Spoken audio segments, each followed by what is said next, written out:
تعالیٰ نے گویا کہ امام اعظم ابو حنیفہ نعمان بن ثابت رضی اللہ تعالیٰ عنہ کی ذات ببرکات پر اپنا خصوصی فضل و کرم نازل فرمایا تھا اور خصوصی مہربانی نازل فرمائی تھی. یہی وجہ ہے کہ حضرت امام سفیان ثوری رحمۃ اللہ تعالیٰ علیہ وہ اپنے دور کے جلیل القدر امام ہیں، ولی کامل ہیں. وہ فرماتے ہیں کہ جب ہم امام اعظم ابو حنیفہ کا علمی مقام و مرتبہ دیکھتے ہیں تو ہم تمام امام اور علماء امام اعظم ابو حنیفہ کے سامنے اسی طرح لگتے ہیں جیسے باز کے سامنے چڑیاں ہوتی ہیں. واہ واہ سبحان اللہ. جیسے باز کے سامنے چڑیاں ہوتی ہے، فرماتے ہم اپنے آپ کو اسی طرح محسوس کرتے ہیں. امام اعظم ابو حنیفہ علماء اور فقہاء کے سردار ہیں. آپ علماء اور فقہاء کے سر کے تاج ہیں. یہ آپ کے دور کے بڑے بڑے اماموں کا آپ کے بارے میں تأثر تھا، آپ کے بارے میں نقطہ نظر تھا. حضرت سیدنا امام اعظم ابو حنیفہ نعمان بن ثابت رضی اللہ تعالی عنہ، آپ کے جو خاندان ہے، آبا و اجداد ہیں، ان کے بارے میں روایات میں آتا ہے کہ آپ کا خاندان کابل کا رہنے والا تھا. پھر آپ کے جد امجد کابل سے گرفتار کر لیے گئے تو اس طرح چلتے چلتے کوفہ میں آ گئے جو عراق کا شہر ہے. کوفہ کے اندر وہ رہائش پذیر ہو گئے اور آپ کے والد ماجد حضرت ثابت رحمت اللہ تعالی علیہ، آپ کی ملاقات مولائے کائنات حضرت سیدنا علی المرتضیٰ کرم اللہ تعالی وجہہ الکریم سے ہوتی رہتی اور بعض اوقات تحفے بھی بھیج دیا کرتے تھے. اور آپ کے والد گرامی کی جو دکان تھی اس کے بارے میں آتا ہے کہ وہ روٹیوں کی دکان تھی. ایک روایت کے مطابق آتا ہے کہ وہ فالودے کا کام بھی کرتے تھے. ایک دن حضرت سیدنا ثابت جو امام اعظم ابو حنیفہ کے والد گرامی ہے، وہ فالودہ لے کر حضرت سیدنا مولائے کائنات علی المرتضیٰ کی خدمت میں بطور تحفہ پیش کیا اور حضرت مولا علی نے اسے تناول فرمایا اور پسند فرمایا اور ساتھ ہی فرمایا کہ اے ثابت، میں تجھے خوشخبری دیتا ہوں، اللہ تبارک و تعالیٰ تجھے ایک بیٹا عطا فرمائے گا جو اپنے دور کا بہت بڑا عالم بنے گا، بہت بڑا امام بنے گا. سبحان اللہ. حضرت گرامی، یہ مولائے کائنات علی المرتضیٰ کرم اللہ تعالی وجہہ الکریم کی خوشخبری تھی اور آپ کی دعا تھی کہ اللہ پاک نے حضرت امام اعظم جیسا وہ عظیم ذہین فطین فقیہ اور عالم دین بیٹا عطا فرمایا حضرت ثابت رحمت اللہ تعالی علیہ کو. حضرت امام اعظم ابو حنیفہ رحمت اللہ تعالی علیہ نسل کے اعتبار سے، خاندان کے اعتبار سے آپ فارسی النسل ہیں، یعنی آپ اجمی ہیں. حدیث پاک میں آتا ہے آقا دو جہاں صلی اللہ علیہ وسلم نے فرمایا لو کان العلم بسریا لتناولہ رجال من ابناء فارس. حضور نے فرمایا کہ اگر علم دین سریا ستارے پر بھی ہوگا، سریا ستارے پر بھی ہوگا، حضور نے فرمایا فارس کے لوگوں میں سے کچھ لوگ ایسے ہوں گے کہ وہ علم کو وہاں سے بھی حاصل کر لیں گے. سبحان اللہ. یعنی علم کا حاصل کرنا ان کے لیے دور نہیں ہوگا، وہ ہر طریقے سے علم کو حاصل کر لیں گے. علم جتنا دور ہو، جتنا اونچا ہو، جتنا مشکل ہو.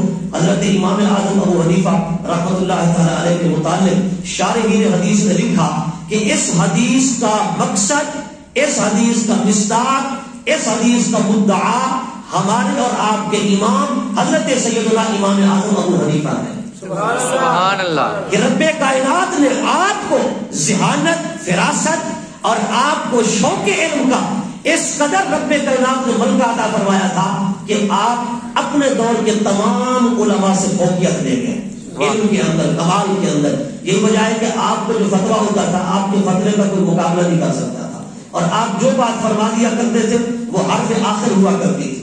حضرت امام اعظم ابو حنیفہ رحمۃ اللہ تعالی علیہ کا ایک مرتبہ امام اوزاعی سے مناظرہ ہو گیا مکہ کی غلہ منڈی کے اندر. جب دونوں کا مناظرہ ہوا تو امام اوزاعی چونکہ وہ بھی بہت بڑے امام تھے، وہ اس بات کے قائل تھے کہ یہ جو رفع یدین ہے نماز کے اندر یہ کرنا چاہیے، یہ حضور کی سنت ہے. حضرت امام اعظم ابو حنیفہ رفع یدین کے قائل نہیں تھے. آپ فرماتے رفع یدین نہیں کرنا چاہیے. تو حضرت امام اوزاعی نے ایک سند پڑھی، تو اس سند کو پڑھنے کے بعد حضرت امام اوزاعی نے کہا دیکھو اس سند سے ثابت ہوتا ہے کہ نبی کریم صلی اللہ علیہ وسلم نے رفع یدین فرمایا ہے، لہذا ہمیں بھی کرنا چاہیے۔ حضرت امام اعظم ابو حنیفہ نے ایک اور سند بیان فرمائی، وہ سند بیان کرتے ہوئے آپ نے فرمایا کہ اس سند کے اندر جتنے لوگ ہیں ان کی فقاہت، ان کی ذہانت، ان کے علم کا اور ان کے تجربہ کا آپ کی سند کے راوی مقابلہ نہیں کر سکتے۔ اللہ نے جو انہیں شان علم سے نوازا ہے، کہتے ہیں امام اوزاعی چپ ہو گئے، خاموش ہو گئے، اور حضرت امام اوزاعی نے کہا کہ امام اعظم ابو حنیفہ کے دلائل اس قدر قوی اور طاقتور ہیں، ہم آپ کے دلائل کا مقابلہ نہیں کر سکتے۔ سبحان اللہ۔ ایک مرتبہ حضرت امام شافعی رحمۃ اللہ تعالی علیہ امام اعظم کے مزار الانوار پر آئے، تو آپ کے مسلک میں یعنی شافعی مسلک کے اندر فجر کی نماز میں دعائے قنوت پڑھی جاتی ہے۔ حضرت امام شافعی رحمۃ اللہ تعالی علیہ آپ چاروں اماموں میں واحد امام ہے جو حضور کی نسل میں سے ہے، حضور کے خاندان میں سے، یعنی قریشی نسل ہے حضرت امام شافعی۔ امام مالک کا یہ مقام نہیں ہے، امام احمد بن حنبل کا یہ مقام نہیں ہے، امام اعظم کا بھی یہ مقام نہیں ہے، یعنی نسب کے لحاظ سے جو شان اور مقام امام شافعی کو حاصل ہے۔ حضرت امام شافعی آئے آپ کے مزار الانوار پر، فجر کی نماز پڑھی، تو فجر کی نماز میں انہوں نے دعائے قنوت نہیں پڑھی، دعائے قنوت کو چھوڑ دیا۔ ظاہر آپ کے مقلدین، آپ کے شاگرد بھی آپ کے ساتھ تھے، نماز سے فارغ ہوئے تو انہوں نے عرض کیا حضور آپ کے مسلک میں تو دعائے قنوت ہے، آپ نے دعائے قنوت آج کیوں نہیں پڑھی؟ حضرت امام شافعی رحمۃ اللہ تعالی علیہ نے فرمایا کہ امام اعظم ابو حنیفہ کے دربار میں آ کر میں اپنے مسلک پر، اپنے موقف پر عمل کروں، فرمایا مجھے شرم آتی ہے۔ واہ سبحان اللہ۔ فرمایا میں اپنے مسلک پر عمل کروں، فرمایا مجھے شرم آتی ہے، فرمایا کہ جہاں علم کا، فقاہت کا، ذہانت کا اس قدر کوہ گرا جلوہ گر ہو، فرمایا پھر میں اپنا مسلک چھوڑ دیتا ہوں، انہی کے مسلک میں اختیار کر لیتا ہوں۔ سبحان اللہ سبحان یہ ہے آپ کے میرے پیارے امام اعظم ابو حنیفہ کی شان۔ واہ۔ حضرت گرامی ایک مرتبہ چند لوگ آئے آپ کے ساتھ یہ مناظرہ کرنے کے لیے کہ آپ نے فتویٰ دیا ہوا ہے کہ امام کے پیچھے قرات نہیں کرنی، امام کے پیچھے قرات نہیں کرنی، امام کے پیچھے جو بھی مقتدی ہے، چاہے نماز ظہر ہے، عصر ہے، مغرب ہے، عشاء ہے، فجر ہے، جہری ہے، سری ہے، ایسی نماز ہے جس میں قرات بلند آواز سے ہوتی ہے، ایسی نماز ہے جس میں قرات آہستہ آواز سے ہوتی ہے، جیسے ظہر و عصر، مغرب و عشاء فجر میں بلند آواز سے ہوتی ہے۔ تو کوئی بھی نماز ہو، چاہے نفل ہو، فرض ہو، کوئی بھی ہو، وتر ہو، امام کے پیچھے پڑھ رہے ہو تو امام اعظم کا فتویٰ ہے اس حدیث کی روح سے، آپ فرماتے ہیں من کان لہ امام فقراۃ الامام قراۃ اللہ، جس کا کوئی امام ہو تو اس کے امام کی قراءت مقتدی کی قراءت ہے۔ آپ کا یہ فتویٰ ہے کہ قراءت خلف الامام، یعنی امام کے پیچھے سورۃ فاتحہ پڑھنا یا اور کوئی سورت پڑھنا بالکل ممنوع اور حرام ہے، ناجائز ہے امام اعظم ابو حنیفہ کے نزدیک۔ تو کچھ لوگ آئے جو فاتحہ پڑھنے کے قائل تھے امام کے پیچھے، قرات کرنے کے قائل تھے، انہوں نے آ کر کہا اے ابو حنیفہ، آپ نے یہ جو فتویٰ دیا ہوا ہے کہ امام کے پیچھے قرات کرنا ممنوع ہے، حرام ہے، ناجائز ہے، امام کے پیچھے خاموش رہنا ہے، امام کے پیچھے چپ رہنا ہے، آپ کے پاس دلائل کیا ہے؟ آپ کے پاس دلائل کیا ہے؟ آپ نے کئی دلائل دیے، قرآن کی آیت پڑھی کہ اللہ رب العزت فرماتا ہے اذا قرئ القرآن فاستمعوا له وانصتوا لعلكم ترحمون، کہ جب قرآن پڑھا جائے تو کان لگا کر سنو اور خاموش رہو۔ سبحان اللہ۔ لہذا قرآن پڑھا جا رہا ہو، امام تلاوت کر رہا ہے، امام قرات کر رہا ہے، تو امام کے پیچھے ہمیں خاموش رہنا چاہیے، امام کے پیچھے ہمیں چپ رہنا چاہیے، غور سے سننا چاہیے۔ اور آپ نے فرمایا حضرت عبداللہ بن مسعود رضی اللہ تعالیٰ عنہ حضور کے سیاقی ہیں اور کہتے ہیں کہ پردے کی آیات نازل ہونے سے پہلے ابن مسعود کی شان یہ تھی کہ آپ حضور کے گھر میں ایسے آتے جاتے تھے جیسے کوئی بچہ آتا جاتا ہو۔ سبحان اللہ۔ اور دیکھنے والے کہتے ہیں جب باہر سے کوئی مسافر آتا، بدری آتا، عربی آتا، وہ دیکھتا کہ ابن مسعود حضور کے گھر میں آ جا رہے ہیں تو وہ کہتے ہیں یہ بھی حضور کے اہل بیت کے کوئی فرد ہے، یہ بھی حضور کے خاندان میں سے ہے، یہ بھی حضور کے اہل بیت کے آدمی ہے۔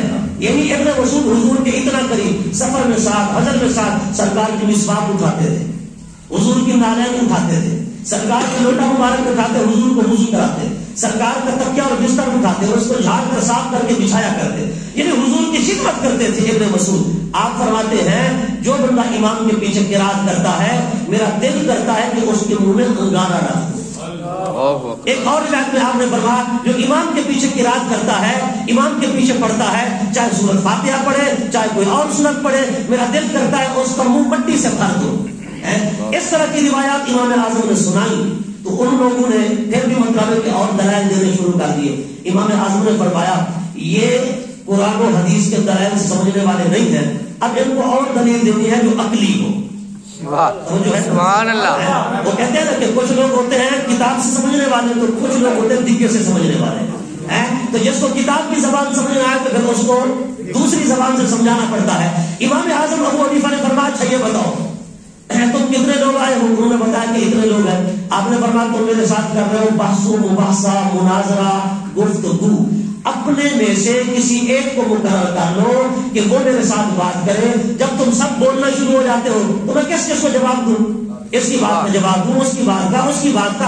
آپ ایک اپنا فیصلہ مقرر کرو، ایک حکم مقرر کرو، جو بات اس کی وہی بات تمہاری، اس کو اپنا بڑا مان لو، وہ میرے ساتھ بات کرے۔ انہوں نے کہا ٹھیک ہے یہ ہمارا بڑا ہے، یہ فلاں ہمارا بڑا ہے، یہ جو بات کرے گا بس اس کی بات ہماری بات، اس کی گفتگو ہماری گفتگو، اس کی دلیل ہماری دلیل، جو یہ کہے گا ہم اس پر متفق ہوں گے، متحد ہوں گے، اس سے ہم کوئی دوسری بات نہیں کریں گے۔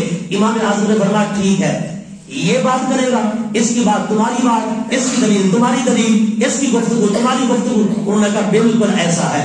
آپ نے فرمایا دیکھو یہ تم نے اسے مقرر کر لیا اپنا بڑا، اپنا امام گویا مقرر کر لیا، اپنا بڑا مقرر کر لیا، اس کی بات تمہاری بات، اس کی گفتگو تمہاری گفتگو، اس کی دلیل تمہاری دلیل۔ تو یہ تو ہم عام گفتگو کر رہے ہیں اور مجھ سے گفتگو کر رہے ہو کہ تم اس کی گفتگو کو اپنی گفتگو سمجھتے ہو، اس کی بات کو اپنی بات سمجھتے ہو، جس کو تم بڑا مان چکے ہو اس کی بات تمہاری بات ہے۔ فرمایا ہم خدا کے دربار میں ہوں، رب کی بارگاہ میں ہوں، نماز پڑھ رہے ہوں، ایک بندے کو ہم نے امام بنا کے کہا، پیچھے اس امام کے اللہ اکبر بڑا مان لیا تو وہ رب سے ہم کلام ہو رہا ہے، رب سے گفتگو کر رہا ہے، وہ کرے خدا سے کلام اور پیچھے تم بھی بڑبڑاتے رہو۔ فرمایا عام بندے سے اس طرح گفتگو کا انداز ٹھیک نہیں ہے تو خدا سے کیسے ٹھیک ہے؟ سبحان اللہ۔ نعرے تکبیر، نعرے رسالت، نعرے حیدری، عظمت امام اعظم ابو حنیفہ۔ سبحان اللہ۔ آپ نے فرمایا جب عام بندوں سے اس طریقے سے گفتگو جائز نہیں کہ 3 4 10 15 بندے بیک وقت بولنے لگ جائیں تو یہ آداب کے خلاف ہے۔ تو جب خدا کی دربار میں ہیں اگر 50 بندہ ہے 100 بندہ ہے سارے پڑھنے لگ جائیں تو پھر امام مقرر کرنے کا کیا فائدہ؟ امام کا کلام تمہارا کلام ہے، وہ جو خدا سے کلام کر رہا ہے بس اسی کے کلام کے ساتھ ہمیں بھی اتفاق کرنا پڑے گا۔ یہ امام اعظم کے دلائل ہیں الحمدللہ۔ حضرت امام اعظم ابو حنیفہ کی ذہانت اور فقاہت کا عالم یہ تھا، ایک مرتبہ ایک شخص آیا کہتا ہے اے امام اعظم آپ کہتے ہو کہ میں بہت بڑا عالم ہوں، یہ بتاؤ حدیث پاک میں آتا ہے کہ جو بندہ رب کے گھر خانہ کعبہ میں حاضر ہو اور وہاں پہلی نظر جب رب کے گھر پر پڑے جو دعا بھی کرے اللہ پاک وہ دعا قبول فرما لیتا ہے۔ سبحان اللہ۔ تو اس نے کہا بتاؤ میں جا رہا ہوں کون سی دعا مانگوں؟ ایسی دعا بتاؤ جو دعا میرے ذہن میں بھی نہ ہو، کسی اور کے ذہن میں بھی نہ ہو، اور پتہ چلے کہ واقعی آپ بہت بڑے عالم ہیں، آپ جو دعویٰ کرتے ہیں اتنا بڑے علم کا، آپ بتائیں مجھے کون سی دعا مانگی جائے؟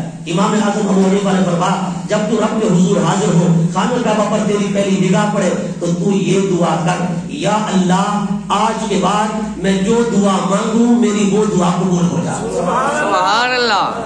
تو رب کے گھر کو پہلی نظر دیکھے تو یہ دعا کر مولا مجھے مستجاب الدعوات بنا دے، مجھے مقبول الدعا بنا دے، میں اپنے لیے مانگوں پھر بھی قبول ہو جائے، کسی اور کے لیے مانگوں پھر بھی قبول ہو جائے۔ سبحان اللہ۔ تو یہ دعا مانگ یا اللہ آج کے بعد میں جو دعا مانگوں وہ میری قبول ہو جائے۔